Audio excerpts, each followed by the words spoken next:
தமிழகம் எங்கும் Max Gold cash for your gold. Max Gold நீங்க தங்க மட்டும் இல்லைங்க, பிளாட்டினம், டைமண்ட், சில்வர், ரூபினி எதை வேணாலும் விற்கலாம். உங்களுக்கான பணம் ரொக்கமா கையிலயோ இல்லைன்னா பேங்க் அக்கௌண்ட்லயோ உடனடியாக செலுத்திடுவாங்க. மார்க்கெட் மதிப்பை விட ₹100 ஒரு கிராமுக்கு உங்களுக்கு கூடுதலா கிடைக்கும். தமிழ்நாடு முழுக்க டோர் ஸ்டெப் சர்வீஸும் இவங்க ப்ரொவைட் பண்றாங்க. உங்களுக்கு கோல்ட விற்கணும்னு அதுக்கு ஒரே ஒரு பெஸ்ட் பிளேஸ் மேக்ஸ் கோல்டு தான். கால் 04445454545. வணக்கம். Big topic with Karthik Mayakumar. TVK மையப்படுத்தின இந்த தமிழ் அரசியல் இருக்கு பார்த்தீங்களா, இதில் பல திருப்பங்கள் ஒன்று ஒன்றா நடந்துட்டு இருக்கு மக்களே. அதுலேயும் நாம் எதிர்பார்க்காத பல விஷயம் எதிர்பாருங்கன்ற மாதிரி தான் நடந்துகிட்டு இருக்கு. இது எதை பற்றி தான் முழுக்க முழுக்க பார்க்க போகிற நிகழ்ச்சிக்குள்ள போகலாம்.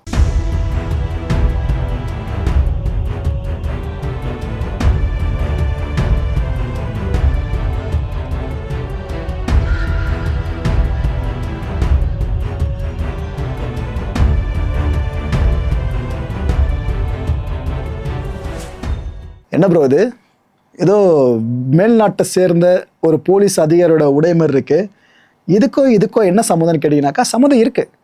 நம்ம மாநிலத்தில் கொண்டு வரப்படுற இந்த சிங்கப்பெண் அதிரடிப்படை போலீஸ் திட்டம் இருக்கு பார்த்தீங்களா, இதை சார்ந்து அவங்க அணிய போகிற சீருடைய தான் இங்கே நீங்கள் பார்த்துட்டு இருக்கீங்க. நல்லா மிடுக்கா ஃபாரினர்ஸ் மாதிரி இருக்குல்ல, அங்கே இருக்க போலீஸ் டிபார்ட்மெண்ட் மாதிரி. இந்த உடையை பற்றி சொல்லணும் அப்படின்னா முதல்ல கேப்லேருந்து ஆரம்பிச்சிருவோம். ஒரு பிளாக் கேப் ஒன்று கொடுக்குறாங்க. இது நம்ம காக்கி கலரில் சேதுபதி ஐபிஎஸ்ல கேப்டன் தலையில் வச்சு பார்த்த ஞாபகம் இருக்கா? Okay right. அந்த ஒரு கேப்பு. ஷர்ட் பார்த்தீங்கன்னா நேவி ப்ளூவில் அந்த கலரில் கொண்டு வராங்க. இந்த ரெட் லோகோ மெட்டல் பேட்ஜையும் இங்கே ப்ளேஸ் பண்ணியிருக்காங்க. அப்புறம் இந்த நேம் பேட்ச் இருக்குல்ல, அதை வெல்க்ரோவில் இங்கே ப்ளேஸ் பண்ணியிருக்காங்க. வழக்கம் போல இருக்க இடத்துலேயே தான் இந்த போலீஸ் பேட்ச் இருக்குது பார்த்தீங்களா, அது லெஃப்ட் ஸ்லீவில் அவங்க ஃபிட் பண்ணியிருக்காங்க. அண்டு பேண்ட் பார்த்தீங்கன்னா காக்கி பேண்ட் தாங்க. அண்டு ஷூஸ் பார்த்தீங்கன்னா ஸ்போர்ட்ஸ் ஷூஸை கொடுத்துருக்காங்க. வழக்கமாக பூட் வர மேக்ஸிமம் இங்கே ஸ்போர்ட்ஸ் ஷூஸை கொடுத்துருக்காங்க. அண்டு பெல்ட் எடுத்துக்கிட்டீங்கன்னாக்கா பிளாக் வெப்பில் அந்த பெல்ட்டை கொடுத்துருக்காங்க. நல்லா மிடுக்காக இருக்காங்களா ஆஃபீஸர் பார்க்குறதுக்கு. இதெல்லாம் ரைட்டு. ஆக்சுவலாக இந்த சிங்கப்பெண் அதிரடி படை போலீஸ் திட்டம் இருக்குல்ல, இது சார்ந்த தொடக்க விழா நடக்க வேண்டியது இப்போது, பட் நடக்கலை. காரணம் என்னென்னு பார்த்தீங்கன்னா, தமிழ்நாட்டின் முதலமைச்சர் விஜய் அவர்கள் திடீர்னு டெல்லி கிளம்பி போனார் பார்த்தீங்களா, அந்த அலுவல் பணி காரணமாக தான் இது இப்போதைக்கு கொஞ்சம் ஒத்திவைக்கப்பட்டிருந்துச்சு, அவ்வளோதான். ஆனால் திட்டம் கன்ஃபார்மு. விழா மட்டும் தான் கொஞ்சம் ஒத்தி வைக்கப்பட்டிருக்கு, அறிமுக விழா சார்ந்து. Okay right. அமைச்சர் ராஜ்மோகன் ஒரு முக்கியமான டேட்டை சொல்லிட்டாருங்க ஒரு வழியாக. என்னென்னா, எப்போ இந்த ஸ்கூல்ஸ்லாம் திறக்க போகுதுன்ற ஒரு கேள்வி இருந்துச்சுல, அது பல பேரும் அசியூம் பண்ணது. அடிக்கிற வெயிலில் சின்ன சின்ன குழந்தைங்கள ஸ்கூலுக்கு அனுப்பி அங்கேருந்து அவங்க வீட்டுக்கு வரும்போது அந்த டைமில் வெயில் பொழந்து எதனா உடம்புக்கு ஆகும் இல்லையா, பிஞ்சு குழந்தைங்க இல்லையா, நாம் இப்போதைக்கு ஸ்கூலை ஓப்பன் பண்ண வேண்டாமே, கொஞ்சம் தள்ளி போடலாமே அப்படின்னு கேட்டுக்கிட்டாங்க. பல கட்சிகளும் கேட்டுக்கிட்டாங்க. இன்ஃபேக்ட் தமிழ்நாடு அரசும் அதை பற்றி ஃபுல்லாக கன்சிடர் பண்ண ஆரம்பித்தாங்க. எந்த அளவுக்கு கன்சிடர் பண்ணாங்கன்னா, நம்ம சென்னை வானிலை ஆய்வு மையம் இருக்காங்களே, அவங்ககிட்ட ரிப்போர்ட் கேட்டிருந்தாங்க. என்னங்க வெயில் அதிகமாக இருக்குமா என்ன, இப்போ ஸ்கூல் திறந்தால் சரியாக இருக்குமா இருக்காது அப்படின்ற மாதிரி கேட்டாங்க. அவங்க ரிப்போர்ட்டையும் கொடுத்துருக்காங்க போல இருக்கு. பல கட்சிகளோட அந்த கோரிக்கைகளை ஏற்றுக்கிட்டு இருக்காங்க தமிழ்நாடு அரசு. இப்போ என்ன முடிவு பண்ணியிருக்காங்கன்னா, ஜூன் 4 போல் பள்ளிகளை திறந்துப்போம் அப்படின்னு பள்ளி கல்வித்துறை அமைச்சர் அவர்களே ராஜ்மோகன் அவர்கள் இப்போ அறிவிச்சிருக்காங்க. அண்ட் இன்னொரு விஷயமா சொல்கிறாரு, குட்டீஸோட கோரிக்கைகள் அடிப்படையிலையும் முதல்வரோட அறிவுறுத்தலின் பேரிலும் தான் இந்த முடிவு எடுக்கப்பட்டிருக்கிறதா சொல்லியிருக்காரு. எலெக்ஷனுக்கு முன்னாடி இந்த குழந்தைங்க சார்ந்து சிஎம் அவர்கள் இன்ஃப்ளூயன்ஸ் பண்ணதான் இன்னொரு பெரிய நெருப்பு பற்றி எரிஞ்சுக்கிட்டு இருக்கு. அது ஒரு பக்கம் பற்றி எரிஞ்சாலும் குழந்தைங்க சொல்கிறத நாங்கள் கேட்குறோம். ஏன்னா நாங்கள் சொல்கிறத குழந்தைங்க கேட்டாங்கன்ற துணியில் அவர் இப்போ இந்த விஷயங்களை பேசியிருக்காருங்க. உங்களுக்கு உண்மையை சொல்லிடுறேன், மற்ற அரசியல் கட்சி தலைவர்களை விட இந்த கொரோனா பேட்சில் பாஸ் ஆனாங்க பார்த்தீங்களா, அவங்களுக்கு இபிஎஸ் அவர்கள் தான் கண்கண்ட தெய்வம். அதில் மாற்று கருத்து இல்லை. அதுவும் அவர் டைமில் ஏதாவது லீவு தொடர்ந்து வருதுனாக்கா, லைட்டாக மழை தூர்ச்சுனா லீவுன்னு சொல்லிட்டாங்கனாக்கா, அவர் அவங்களுக்கு ஹீரோவாக தெரிவார் அந்த ஸ்டூடெண்ட்ஸ்க்கு. கிட்டத்தட்ட அந்த இடத்த அமைச்சர்கள் ரீப்ளேஸ் பண்ணுவார்ன்ற எண்ணமோ பல பேருக்கு வர ஆரம்பிச்சிருக்கு. ஓகே, ஆனால் நல்ல விஷயங்க. ஜூன் 4 வரைக்கும் போயிருக்காங்க, தள்ளி வச்சிருக்காங்க, நல்ல விஷயம் அது. கூப்பா கிருஷ்ணன் நகர்ப்புற வாழ்விட மேம்பாட்டு வாரிய தலைவர். தாவேக்கா சார்பில் எலெக்ஷனில் போட்டி போட்டார், ஆனால் வெற்றி பெற முடியல. ஆனால் தாவேக்கா அவருக்கான பொறுப்பை கொடுத்து அழகு பார்த்துருக்காங்க. இவர் இப்போ ஒரு நல்ல விஷயத்த சொல்லியிருக்காப்புல. ஆனால் நடந்துச்சுன்னா அந்த காட்சி எப்படி இருக்கும்ன்றதை நினச்சி பார்க்க முடியல. ஏன்னா எலெக்ஷனுக்கு முன்னாடி ஒரு கூட்டத்தை, பரப்புரை கூட்டத்தை முதலமைச்சர் அவர்கள் கண்டக்ட் பண்ணது வேறு. ஆனால் இப்போ முதலமைச்சர் அவர் கண்டக்ட் பண்ணது வேறு மாதிரி இருக்கும். இப்போ ஒரு ஜெயிச்ச தொகுதி சார்ந்த மக்களை பார்க்க வந்தா எப்படிங்க இருக்கும் அந்த இடம்? ஜென்னு திருவிழா மாதிரி ஆகிடாது. கூப்பா கிருஷ்ணன் சொல்லியிருக்காரு, திருச்சி கிழக்கு மக்களுக்கு முதல்வர் நன்றி சொல்ல உள்ளார். ஸோ இதை முன்னிட்டு கூடிய சீக்கிரமே அவர் திருச்சிக்கு வராருங்க அப்படின்னு ஒரு மேசிவான அப்டேட்டை கொடுத்துருக்காப்புல. நேரம், தேதி, இடம் இது எல்லாம் பின்னர் அறிவிக்கப்படும் அப்படின்னு சொல்லியிருக்காரு. இந்த அறிவிப்பு திருச்சியில் இருக்க பல பேருக்கு சந்தோஷத்தை கொடுத்துருக்கோன்னு நினைக்கிறேன். கண்டிப்பாக விஜய் சாரோட ஃபேன்ஸ், முதலமைச்சர் விஜய் அவர்கள் சார்ந்திருக்க இப்போ தொண்டர்கள் எல்லாருக்கும் பெரும் சந்தோஷத்தை கொடுத்துருக்கோம். ஓகே. சுரேஷ் கோபி அவர்கள் மத்திய இணையமைச்சர். நம்ம ப்ரெஸ்ஸு மேக்சிமம் வாய் பிடுங்குவாங்களே, அது போல் இவர் வாயை பிடுங்கியிருக்காங்க. இவர் சிரிச்சுக்கிட்டே கொஞ்சம் கோவப்படுவார் பாருங்க, அது போல் பேசியிருக்காரு. மத்திய இணையமைச்சர் மட்டும் இல்லைங்க, சிறந்த நடிகர்னு பேர் வாங்கினவரும் கூட. தீனா படத்தில் பார்த்துருப்பீங்களே, அஜித் சாருக்கு அண்ணன் கேரக்டர் வருவார்ல, அதே நடிகர் தான் சுரேஷ் கோபி அவர்கள். என்ன சொல்லியிருக்காப்புல, விஜயை இப்போ விமர்சிக்கிறீங்களா, இது சரியாக இருக்காதுங்க, கொஞ்சம் டைம் கொடுங்க, அவருக்கு டைமை கொடுத்துட்டு அவர் முதல்ல வேலை செய்யட்டும், அதுக்கப்புறம் அவர் நிரூபிக்கட்டும், அதுக்கப்புறம் நம்ம விமர்சனம் பண்ணணும், அது சரியாக இருக்கும்னு கரெக்டாக பேசியிருக்காப்புல சுரேஷ் கோபி அவர்கள். இதைத்தான் எல்லார்கிட்டையும் நாமளும் கேட்டுக்கிட்டு இருக்கோம், கொஞ்சம் டைம் கொடுத்துட்டு அதுக்கப்புறம் விமர்சிங்க, சரியாக இருக்கும் அப்படின்ட்டு. அப்புறம் ரஜினி சாரை பற்றி ஒரு கொஸ்டின் மக்களே, இந்த நேரத்தில் அவரை பற்றி கேட்கறது தேவையில்ல தான். ஆனால் இந்த திமுக அதிமுக கூட்டணி சார்ந்து பல செய்திகள் வெளியே வரவே ரஜினி சாரை சேர்த்து வச்சு பல பேர் பேச ஆரம்பிச்சிட்டாங்க. அவர் தான் பாலமாக இருக்கார் அதுன்னு சொல்லிட்டு. அவர் அதுக்கப்புறம் ட்ரிகர் ஆகி ப்ரெஸ் மீட்டில் வச்சு விளக்கத்தை கொடுக்க ஆரம்பிச்சார். ஆனால் என்ன விளக்கம் கொடுத்தாலும் அதை சில பேர் ஏற்றுக்கிற மனநிலையும் கிடையாது. இவர் என்ன சொல்லியிருக்காரு, ரஜினி சார் மனசில் என்ன இருக்கோ அதை நாம் தோண்டி பார்க்க முடியாதுல்ல, அது அவருக்கு மட்டும் தான் தெரியும். ஒருவேளை அவரும் அரசியலுக்கு வராருன்னா வரட்டுமே, இதில் என்ன தப்பு இருக்க போகுது அப்படின்னு கேட்டிருக்காப்புல. மக்களே, இது வரைக்கும் ரஜினி சார் அரசியலுக்கு வரதை பற்றி எதுவும் சொல்லலை. ஒரு சில வருஷம் முன்னாடி அனௌன்ஸ் பண்ணார், அதுக்கப்புறம் அவரே எதுக்கு வர முடியலன்ற விஷயத்த தெளிவாக விளக்கமாக சொல்லிட்டாப்புல. அதுக்கப்புறமும் இப்போ அந்த டாக் அதிகரிச்சிருக்கு பார்த்தீங்களா. இவர் அதை தான் சொல்கிறாரு, அவர் வந்தால் வரட்டுமே, என்ன பிரச்சனை அப்படின்னு கேட்குறாரு. யோசிச்சு பாருங்களேன், கற்பனை தான். இன்கேஸ் ரஜினி சார் அரசியலுக்கு வராருன்னு வச்சுக்கோங்க, அவரோட வயது ரொம்ப குரூஷியல் ரோலை ப்ளே பண்ணும். அதுவும் இல்லாமல் பரப்புரை சார்ந்து தன்னால் பெருசாக போக முடியாது, கொரோனா ஸ்ப்ரெடிங் காலகட்டன்றதுனால ஒரு கருத்தையும் சொல்லியிருந்தாப்புல அந்த டைம்லேயே. இதெல்லாம் நம்ம மைண்டில் வச்சு பார்த்துல வருவதற்கான சூழல் ரொம்ப ரொம்ப ரொம்ப ரொம்ப கஷ்டம். அதையும் தாண்டி வராரு, இல்லைன்னா ஆதரவு தெரிவிக்கிறாரு அவங்க ஒரு கட்சிக்கு, அது ஒரு பெரிய கிளாஷாக மாறி நிற்கும். ஒரு பக்கம் சிஎம் விஜய் அவர்கள், இன்னொரு பக்கம் ரஜினி சார்னு அப்படி போய்கிட்டு இருக்கோம் ஃபுல்லாக. இதெல்லாம் நடக்க போகிறது இல்லை. ஆனால் சுரேஷ் கோபி சொல்கிறது வரவா இல்லையாங்க, வந்தால் நல்லா தானே இருக்குது, இதில் என்ன இருக்குது, அவர் தமிழக மக்களுக்கு அதிகம் பயன்படட்டுமே, இல்லைன்னா தப்பு இருக்குன்னு கேட்டிருக்காப்புல. நல்ல விஷயம் தான் இதுவும் ஆக்சுவலாக. அடுத்தபடியாக நான் ரொம்ப ஈகராக எதிர்பார்த்த ஒரு விளக்கம் திருமாவளவன்கிட்ட இருந்து வந்துருச்சுங்க. விசிகாவோட தலைவர் தொல் திருமாவளவன் அவர்கள்கிட்ட வந்திருக்கு ஒரு வீடியோ. வழக்கமாக அவர் சடனாக வீடியோ போடுவார் பார்த்தீங்களா, ஏதோ பெரிய இஷ்யூ நடக்குதுனாக்கா அப்போ நீண்ட நடிகை வீடியோ ஒன்று தான் போஸ்ட் பண்ணுவார் சமூக வலைதளத்தில். அது போல் வீடியோவில் பேசியிருக்காரு, நிறைய விஷயம் பேசியிருக்காரு, ஓப்பன் அப் பண்ணியிருக்காரு. என்னென்ன சொல்கிறாப்புல, இந்த விசிகா திமுக தொண்டர்கள் சண்டை போட்டிங்களா இப்போ சமீபத்தில், இதெல்லாம் விரும்பத்தகாத நிகழ்வுப்பா, அதான் வேண்டாம், அவதூறுகளுக்கு எதிர்வினை ஆற்றாமல் இருங்கன்னு சொல்கிறாரு. சோஷியல் மீடியாவில் ஃபுல்லாக நம்மள நிறைய பேர் விமர்சனம் பண்ணுறாங்க, இதை நம்மள மட்டும் தான் எளிதாக விமர்சனம் பண்ண முடியுன்ற மாதிரிலாம் பண்ணிடுறாங்க. பரவாயில்ல, கூலிக்கு மாரடிக்கிற பல பேர் அந்த வேலையை பண்ணலான்ற மாதிரி சொல்லியிருக்காரு. யாரை சொல்கிறாருன்னு தெரில, அந்த விஷயத்தை சொல்லியிருக்காரு. அட் த சேம் டைம் அதெல்லாம் பார்த்து நீங்கள் ட்ரிகர் ஆகாதீங்க, நீங்கள் ட்ரிகராக இது கூட சண்டை போட்டு எதுக்கு அப்படின்னு கேட்குறாரு. ஆராசா மாதிரி நம்மளை பல பேர் கடுமையாக விமர்சனம் பண்ணுறாங்க தான், அதை நானும் பார்த்துக்கிட்டு தான் இருக்கேன், எனக்கு அது ஒன்றும் டவுட் இல்லை, நிறைய பேர் பண்ணிட்டு இருக்காங்க. அவங்க ஆதங்கப்படுறதுலையும் நியாயம் இருக்குல்லப்பா அப்படின்னு கேட்டிருக்காரு திருமா அவர்கள். தாவேக்காவோடு நாம் நிற்கிறத திமுக தொண்டர்கள் எப்படி ஈஸியாக கடந்து போயிடுவாங்கன்னு நினைக்கிறீங்க? யார் கேட்குறா இதை?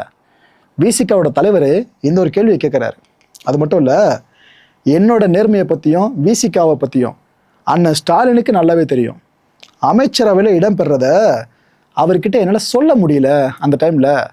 அதுக்கப்புறம் அமைச்சரவையில் இடம்பெறது சார்ந்து இந்த முன்னாள் அமைச்சர்கள் இருக்காங்களே, அவங்களில் சில பேர்கிட்ட தான் என்னால் சொல்ல முடிஞ்சுது அப்படின்னு சொல்லியிருக்காரு. ஒரு இது தயக்கம் இருக்கும் பார்த்தீங்களா, அதான் இங்கே ஒரு ஓப்பனை பண்ணுறாரு. இந்த பிரச்சனையை இனிமேல் ஊதி பெருசாக்காமல் கடந்து போயிடுங்கப்பா அப்படின்னு சொல்லியிருக்காரு. ஸோ ஓப்பனாக பேசிட்டாப்புல. ஆனால் எனக்கு என்ன புரியல தெரியுமா, திமுக சொல்லி தான் இவங்க இந்த ஆட்சிக்கு ஆதரவு கொடுக்குறாங்கன்ற மாதிரி ஒரு டாக் வெளியே வந்துச்சு, அந்த வட்டாரம் சார்ந்து வந்துருந்துச்சு. அப்படி அவங்களே இசைவு தெரிவிக்கும் போது எதுக்கு இவ்வளோ தயக்கன்றதான் பல பேருக்கு புரியலைங்க.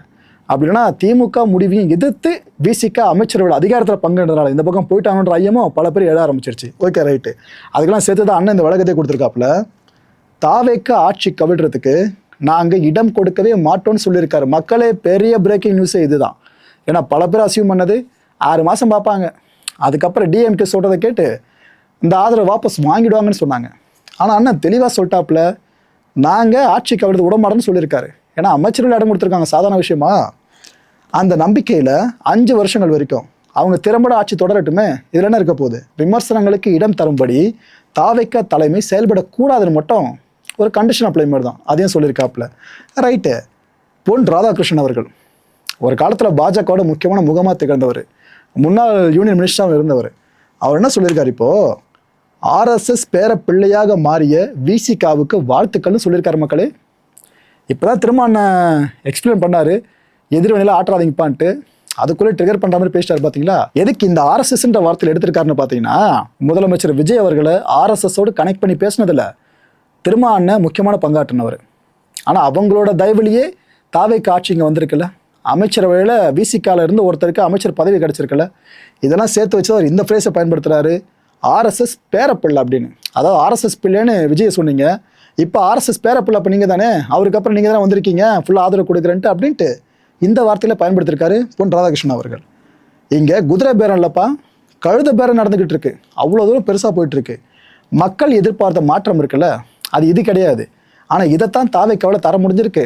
மக்கள் எதிர்பார்த்த மாற்றத்தை கொடுக்க முடியலன்னு சொல்லியிருக்காரு, விமர்சனம் பண்ணியிருக்காரு கடுமையாக. டீசல் விலை இதோட உயர்வு இருக்குல்ல, இதோட எதிரொலி எந்த அளவுக்கு இருக்குது தெரியுமா மக்களே? Negative impact. வெளி மாவட்ட அரசு பேருந்துகள் இருக்குது பார்த்தீங்களா, வெளி மாவட்டங்களுக்கு போகிற அரசு பேருந்துகள், அதை இங்கே சென்னையிலேருந்து தருமபுரி, காஞ்சிபுரம் அது இதுன்னு சொல்லிட்டு அந்த பேருந்துகளோட எண்ணிக்கை குறைஞ்சிருக்கு. சீசன் டைம் அப்படின்றனால பயணிகள் அவதிப்பட்டிருக்காங்க. எல்லா இடங்களையும் சொல்லலை, நம்ம கோயம்புத்தூர் சிங்காநல்லூர் இருக்குல்ல, அங்கே இது பெருசாக இருக்குது பிரச்சனை. மக்கள் அங்கே போராட்டத்தில் ஈடுபட ஆரம்பிச்சிட்டாங்க. மாலை நேரம் ஆரம்பித்த போராட்டம் நைட்டு ஃபுல்லாக காணி போய்கிட்டு இருக்கு. இந்த கோவை தாழ்தள பேருந்து சேவையோட எண்ணிக்கையும் வெகுவாக குறைஞ்சிருக்கிறது எங்களுக்கு பெரிய சிரமத்தை ஏற்படுத்தியிருக்கிறதா. மக்கள் நியாயமான தங்களோட வலியை வெளிக்கொண்டு போராடிக்கிட்டு இருக்காங்க. சம்மந்தப்பட்ட போக்குவரத்து துறைக்கு இந்த விஷயம் கொண்டு வந்துட்டோம்னு நினைக்கிறேன். பார்த்து என்ன எதுவும் கொஞ்சம் சரி பண்ணுங்களேன். அடுத்து மீச ராஜேந்திரன், மறக்க முடியுமா அவரை?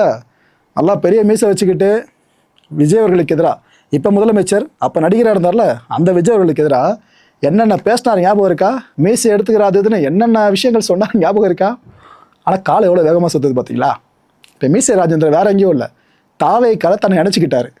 அந்த ப்ரெஸ் மீட்டில் அவர் பேசினார் பாருங்க, என்னென்ன சொல்லியிருக்காப்புல, மறைந்த கேப்டனோட 33 வருஷம் நான் பயணிச்சிருக்கேன், இப்போது தாவேக்கால நான் இணைஞ்சிட்டேன், உண்மையாக உழைக்கிறதுக்காக தான் இந்த முடிவை நான் எடுத்திருக்கிறதா சொல்லியிருக்காரு. நமது தலைவர் ஜோசப் விஜய் சார், இன்னொரு அடி சொல்லட்டுமா, நமது தலைவர் ஜோசப் விஜய் சார் மக்களுக்காக தான் உழைக்க வந்திருக்காரு. நானும் நிறைய சவால் விட்டவன் தான், இல்லைன்னு சொல்லலை.